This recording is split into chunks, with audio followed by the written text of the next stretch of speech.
নির্বাচনে বিএনপি বড় জয় পাওয়ার পর সরকার গঠনের তোড়জোড় এখন দৃশ্যমান। দুপুরে বিএনপি চেয়ারম্যানের রাজনৈতিক কার্যালয়ে পৌঁছান তারেক রহমান। এর আগে সকালে আসেন দলের মহাসচিব মির্জা ফখরুল ইসলাম আলমগীর এবং বিপ্লবী ওয়ার্কার্স পার্টির সাধারণ সম্পাদক সাইফুল হক।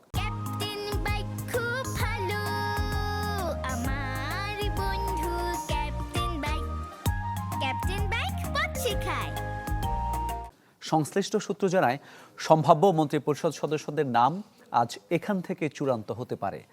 পরবর্তীতে তা পাঠানো হতে পারে বঙ্গভবনে। গতকাল যে ঐক্যের বার্তা দিয়েছে বিএনপি, তার ধারাবাহিকতায় আজ জামায়াতের আমির ডাক্তার শফিকুর রহমান এবং এনসিপির আহ্বায়ক নাহিদ ইসলামের বাসায় যাবেন তারেক রহমান।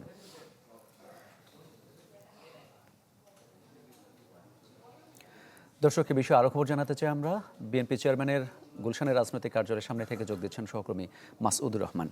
মাসউদ, গতকাল গণমাধ্যম এবং সামাজিক যোগাযোগ মাধ্যমে মন্ত্রিসভায় কারা ঠাঁই নিতে পারছেন সেই ধরনের কিছু তথ্য আনুমানিক আসছিল।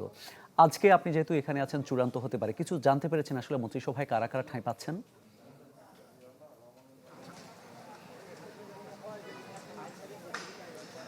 এটা জানা আসলে একটি দুরূহ কাজ। কারণ হলো যে এই মন্ত্রিসভায় কারা ঠাঁই পাবেন তারা একমাত্র বিএনপি চেয়ারম্যান তারেক রহমান তিনি জানবেন এবং দলের সিনিয়র নেতারা হয়তোবা জানতে পারেন, কারণ যেহেতু বিষয়টি একেবারেই তারা গোপনীয়তার সাথে করছেন।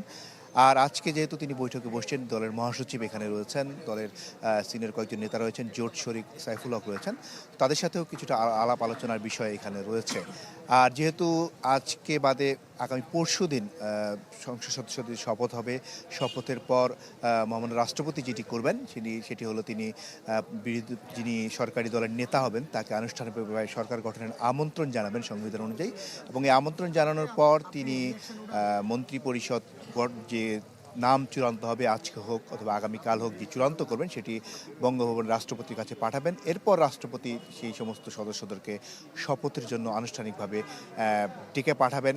বঙ্গভবন থেকে ফোন দেওয়া হবে এবং যেটি শপথের জন্য যে নির্ধারিত স্থান জাতীয় সংসদের দক্ষিণ প্লাজায় বা শপথের জন্য স্থান নির্ধারণ করা হয়েছে, সেখানে শপথ অনুষ্ঠিত হবে আগামী পরশুদিন বিকেলে।